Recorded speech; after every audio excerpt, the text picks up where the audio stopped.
Hey everyone, and welcome to ABA and MIA, where real talk meets real practice. I'm Corelix. And I'm Miriam, and we're here to break down ABA, autism, and the everyday life in the 305. With clarity, compassion, and a little Miami spice. So grab your cafecito and let's Let's get get into into it. it. All right, everyone. So today we want to focus on a topic that we think is going to be relevant across parents and practitioners alike. And the topic is, what should I look for in an ABA company? Miriam, do you want to maybe start the talk out with some important points? Yeah, so what I would recommend, there's some basic points that we can kind of go over. The first one I would say is when I look into a company and I'm applying, I would definitely, before the interview, look them up on Google, Reddit, to see, how they treat their employees, what type of, are they providing like quality service, and are the parents satisfied, because that's so important. If parents are not satisfied, then there's no quality work being done. So that's something important before you go in. Look into a company just like how they're looking into you and your resume, and they're googling your name.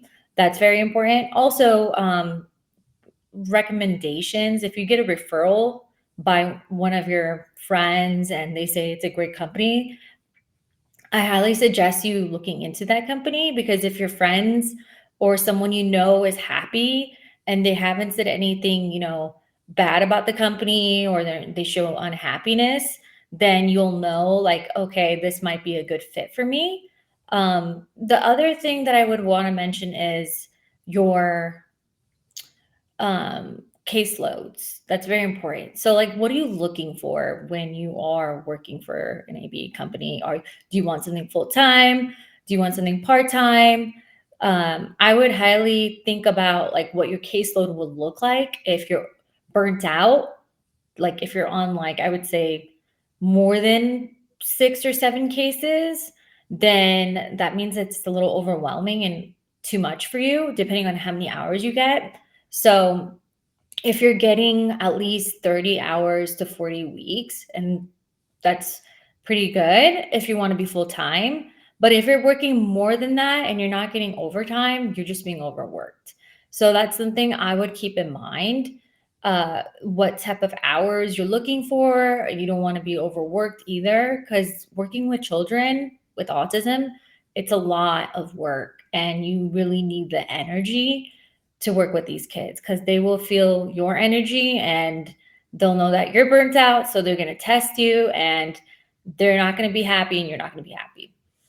So that's one point. Another point I would suggest is, are you getting enough supervision hours? It's really hard to find a company that's basically overlapping with you like every week, which you should be getting supervision every week. And I've been hearing crazy stories that your therapists are getting seen once a month by a client, instead of like on a weekly basis.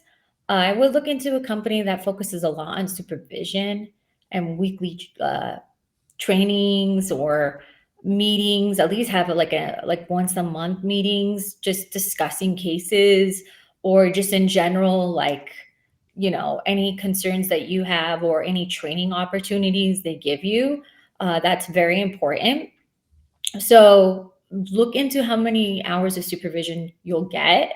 If it's bi-weekly, weekly, that's a great thing. If it's per month, I would highly walk away from this position, because you're not going to get that much training, and then you're going to be lost. And that's not something you want to do as an RBT, especially a first time entry RBT. Or if you're a trained RBT and you want to grow your skills and you left the company for to go to another company, and you saw that, they're giving you great pay rates, incentives, PTO, all the benefits you like, but they're lacking that supervision or the training that you need. Um, you're just putting yourself at risk of getting into ethical issues in the future. Because I heard many horror stories, and it's going on in Miami. A lot of frauds going on. They're hiring, not even actual RBTs sometimes. They're hiring people who are not credentialed, and they're doing the one-to-one, and they're getting paid great, but then there's like only one BCBA looking after 50 cases, which is impossible. So there's things like that. Or sometimes the BCBA is, uh, what's it called? Clocking in, like trying to bill insurance that they're seeing you, but they're not, and you're not aware of this. So these are things to kind of keep in mind. Because if they're giving you a lot of cases and you're not being supervised in these cases, you're going to be dealing with a lot of ethical situations, and then it might, be a risk to getting your RBT, suspended or revoked. So that's something I will look into, especially if the company is well known in the field. Also, look in the registry for the BCBA website. If your BCBA is not, if their name is not underneath the directory of license being suspended or revoked, I would really look into that too, because sometimes I've been hearing that there's a BCB, their license suspended, but then they're, supervising a RBT and they don't even know that. They're not looking into it.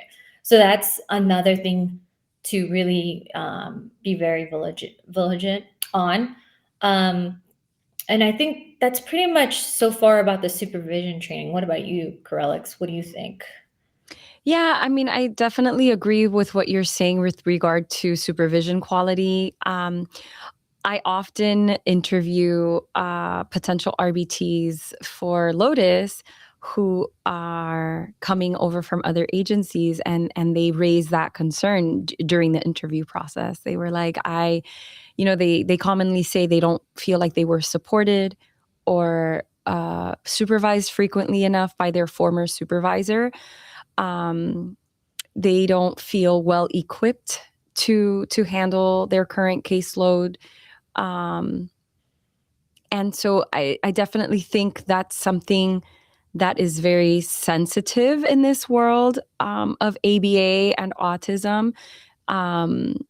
Particularly when the services are taking place in the natural environment. So if you're servicing a child in the home or the school or the daycare or the aftercare setting, and your clinical supervisor is just not readily available, right? Not in the same room or in the next room over, like they would be in a center-based therapeutic setting, then that becomes a much more important detail, right? Because the person who's rendering the services day in and day out is going to need to feel very comfortable handling any situation that may arise. So in the past, for example, I know you mentioned like monthly supervisions can definitely be infrequent, but and it's true for the most part, but I think it's important to also keep in mind that not all children need 40 hours of ABA therapy every week, right? Usually that is a very high intensity of services that is specifically geared toward early learners, typically children age 0 to 5 who are initially diagnosed with autism receive a bulk of hours, either at home if they have a stay-at-home mom or a stay-at-home caretaker that can be present during the sessions at that level of intensity. Say, for example, 9 a.m. to 2 p.m. Monday through Friday, or they can be like a center-based client. In which, again, the supervisor would be readily available should anything come up. And so, I mean, I think there are a lot of different things we have to keep in mind, but generally speaking, if I remember correctly off the top of my head, the BACB standards, and the BACB is the Behavior Analyst Certification Board. The standards are 10 to 20% supervision rate. So if your child is getting, for example, 10 hours a week of ABA therapy, then they should be supervised for a minimum of 2 hours per week.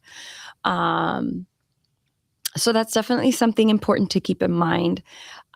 You also mentioned caseload size, which is super important too. And again, caseload size varies depending on the level or the certification level that you currently have. So, for example, an RBT has a lower caseload size than a BCBA has, right? What we offer in ABA is a 3-tiered service delivery model. So the BCBA is like the doctor, then you have a BCABA, which stands for Board Certified Assistant Behavior Analyst, who does a combination of one-on-one work with children usually, and also assists with supervisions and assessments and behavior report writing. And then you have the RBT, who does the overwhelming majority of the one-on-one work with the child. And so I think it's also important to keep in mind, right? Like if a BCBA has a caseload size of 6 or 7, then that's, on the lower end. But if an RBT has a caseload size of 6 or 7, that's definitely high. And so that's also important to keep in mind. Again, the BACB is the perfect resource for that. If you visit their website, it's bacb.com. They have all kinds of websites helpful resources on their website relating to caseload sizes and supervision quality. Regarding turnover rate, I don't know that that's been brought up yet, but I definitely think that's something to keep in mind. Turnover is something that's rampant in our field, particularly with the lower level staff or the RBTs. And it's really unfortunate, really, because they're the ones they're like the rock, right? They're like the consistent staff that the child can really count on Monday through Friday. And when there's turnover, it really can negatively impact services. So when you're looking for a good quality ABA company, you definitely want to gauge what the turnover rate is. Generally speaking, I know we definitely try to incentivize our RBTs and to really train them well and to make them feel valued so that they stay as long as possible. And that just benefits everyone involved. And again, when the child is the focus, then that can make a really big difference, really, regarding the level of quality that you get in outcomes, in meaningful outcomes for your child. If you have one therapist in January and a different therapist in April and a different therapist in August and then a different therapist in December, it's not the same. I mean, progress can still occur, but you're constantly going to have to try to repair yourself with the client. Sometimes, any change can seem a bit disruptive to progress. And so it might just create a situation in which you're taking a couple steps back before you, are able to step forward again and make some progress. Also, another thing is like the RBTs that do apply, some of them are students. So they're still trying to figure out if this is the right field for them or if they're really passionate about it. Some of them go into the field and they're like, this is not for me. But I found my way through another occupation while I was doing, ABA. So, sometimes it's hard to find someone who's committed. And I think that's very important when we're hiring these RBTs to look into, are they really committed to like at least 1 year of, dedication to learn, get the training. So that's something that I like as a business owner and who I'm like hiring an RBT, I would look into that and try to do a contract. So that way I know that RBT is committed. And also most RBTs are, sometimes they move from one company to another, because they're just not happy with it's either the pay or the environment they're in sometimes. And that's important to kind of look at too, what kind of environment I'm getting myself into. So, like, if it's a company that's just home base, I noticed that most RBTs like, well, it's not a traditional work environment. I don't really see any of the employees. I kind of just go in home, work with our clients, and that's it. And most companies really don't do like company parties, or some do, but it's only like during the holiday. So it's not like so much cohesive or like, teamwork based. So that's something, maybe if you're looking for, I would ask questions like, how often do we have our team meetings? Like, I really want to be involved. I'm a team player. Like, if that's what type of environment you want to be in. Another thing is that, like, kind of like what you mentioned, where, RBTs, there's a lot of turnover rates, and it's the inconsistency of it. Sometimes it could be beneficial for a client that's high functioning, who's received services, has been with an RBT for like 2-3 years, their whole life, and they're like, I need a change. I need like to work with different people because I'm not generalizing my skills, because I've been with this RBT forever and it's not getting transferred to someone else. So it could work in the future, but I think, like what you mentioned, you still need that consistency of, especially with a learner that, doesn't deal with change, and they need that stability, and you see regression every time there's a change going on. So, but yeah, it's just so sad what's going on with our field. And a lot of RBTs are going from one company to another, or we're not getting enough RBTs because there's just, our field is very stressful. And that's the thing that we have to kind of make a better environment for our RBTs to like feel like they're, ready for the day, energized, positive attitude, and go to work, because we need that energy, or else we're not going to like our job. So, but yeah. Yeah, I wanted to touch a little bit on what you said regarding the fraud in Miami, because it's just kind of like the highlight of every behavior analysis conference that I've been to the last 5 years at least.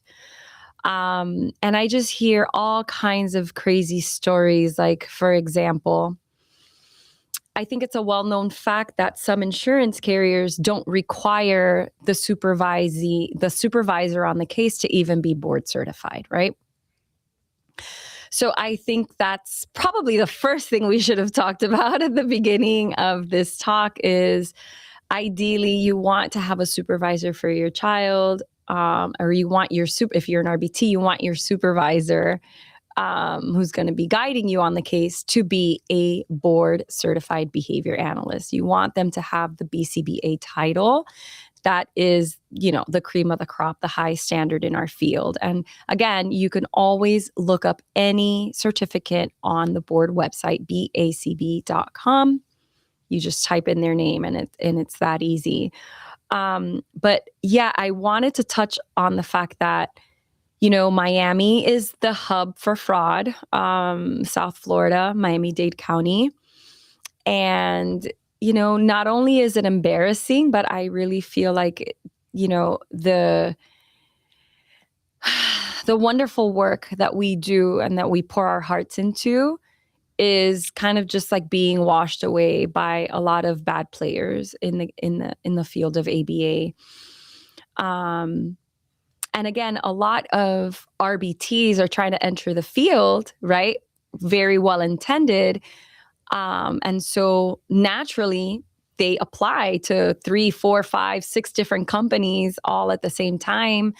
And, sometimes whoever happens to call them back is maybe not a company that's providing the highest of quality services, but it's the one that offers them a job. And so they happen to take the job and they find themselves in this predicament where they're being asked to start their own ABA therapy business, right? They're being asked to be 1099 independent contractors.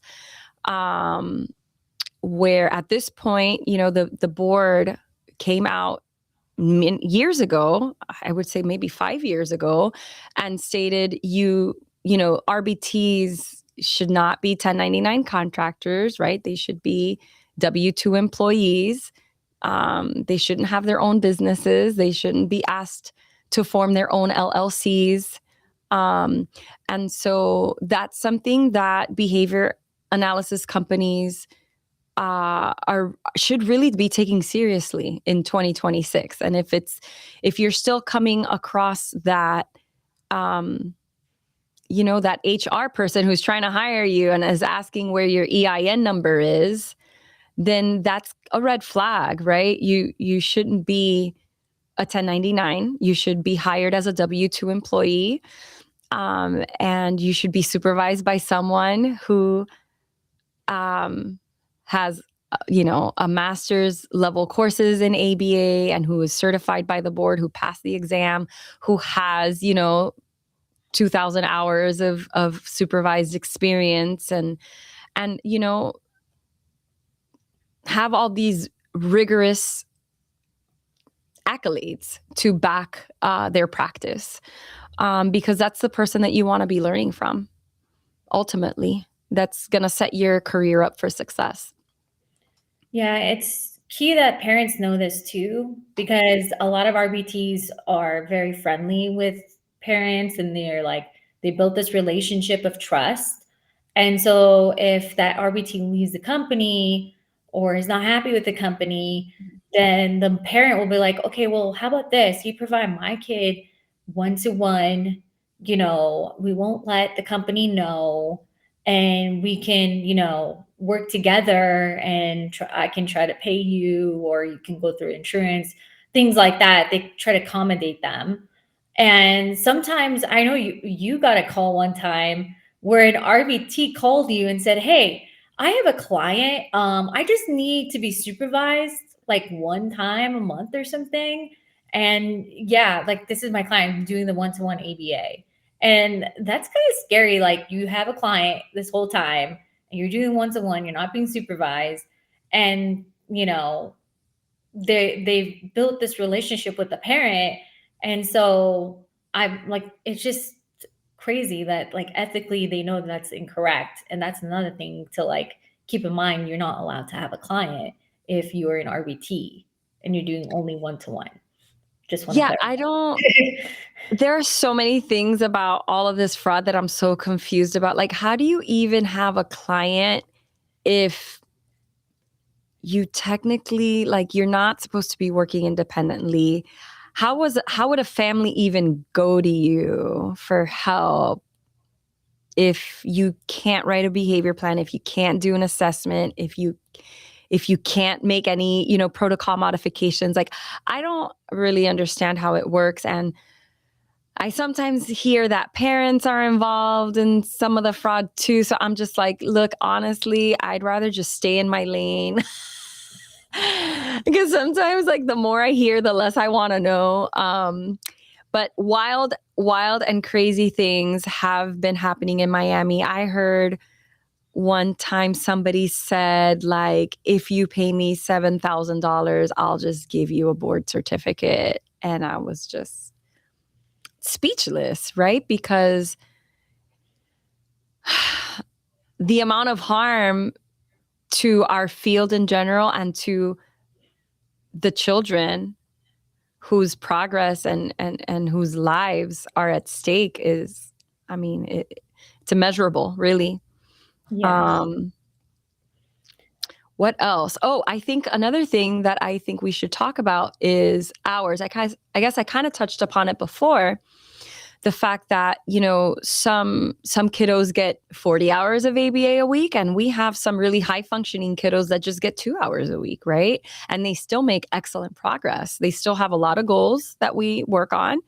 They tend to be more like social skills deficits. And they still have a lot of goals to work on, but they make excellent progress on just 2 hours a week. And so, again, ABA therapy should be highly individualized and customized to the specific needs of each child or each client, no matter the age. But I guess it's important to mention that I've been hearing, some ABA companies will turn families away unless their child needs 40 hours a week. And that to me sounds crazy because I've been in this field for a while and I know that plenty of kids do very well on a lot less than 40 hours a week, number one. And number two, most kids, especially once they get in, they're school aged, they don't even have the availability for all that, right? Like our kids go to school, we encourage them to be involved in aftercare programs, we encourage them to be in cheerleading and in soccer and right, extracurricular activities that will enhance the quality of their life and that will just involve them in their community. And so for some agencies to say no, unless your child is needing 40 hours, you can go elsewhere, is crazy to me.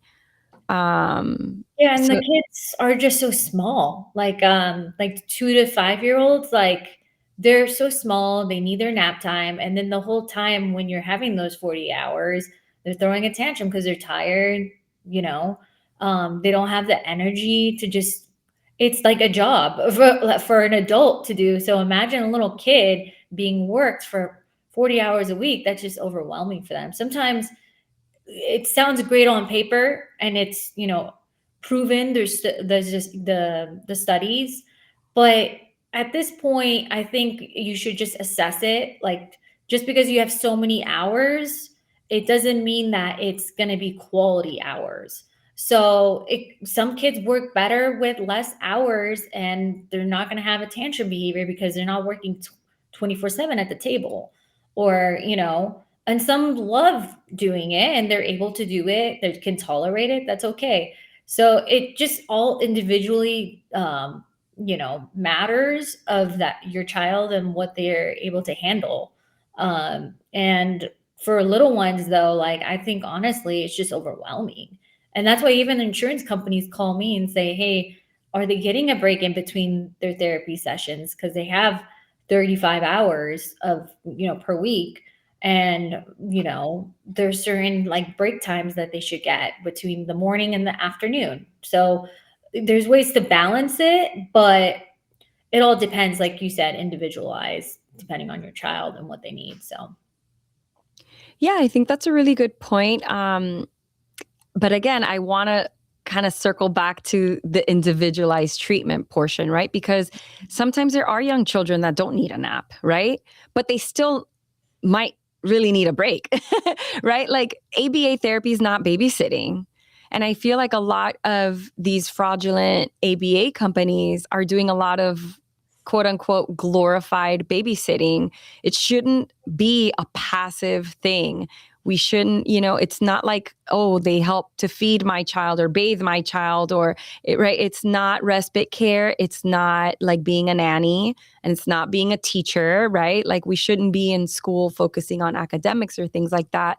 We should be helping with behavioral strategies that will support them in whatever environment that they're in so that they can continue to develop to their fullest developmental potential. But I feel like that's a lot of what's happening is one approach that the company just thinks is the most profitable and they try to apply it all across the board. I would say that's definitely a red flag. What else? What about parental involvement? yeah, that's a huge deal. If you're a parent, like kind of like what you mentioned, where we're not babysitters, we're not just watching your child and the parents just upstairs doing their notes and they're just like not really involved throughout the whole session. Sometimes sessions we probably need mom or dad away because that's the problem, like the isolation. They need to get used to being isolated with parents. But for the most part, if the parent's never involved, then our ABA strategies are useless, because if we're just managing it and the parents are not on board, then there's no consistency, then they're not able to learn what they're doing with us one to one with parents. So it's really big that if it gives them like some type of RBT, some, assurance that I'm doing something right if the parents are doing it. So it's not just like I'm continuing to do this and mom and dad are not doing anything. And the behaviors are going to get worse, and it gets worse because parents are not on board. And I had this situation where I remember this, it was in school setting. The parent actually owned the actual daycare, and she would watch us in the camera, and we were doing the one to one, and the RBT felt very uncomfortable, because we told mom, hey, this is what's going to happen when we take away the item. We're not going to give her the item if she's crying. We want to have her use her words. And so mom agreed, and then apparently mom was bringing the other teachers involved and saying, hey, here's your toy, just give it to her. And we're like, no, we're not going to give it to her toy because she hasn't used her words. So there was a lot of like miscommunication, put the RBT in an uncomfortable situation because she felt uncomfortable. The parent was not on board, and she didn't want to escalate the behaviors anymore because the behaviors were going to be more severe, and it was not safe for the client either. So it puts you in a situation where you're not comfortable, and you just kind of walk away from the case. So it's one of those things where you want to make sure that if the parent's on board and whatever you're doing and they're okay with it, that you feel more comfortable, or else you're going to be in an uncomfortable, insecure environment. Yeah.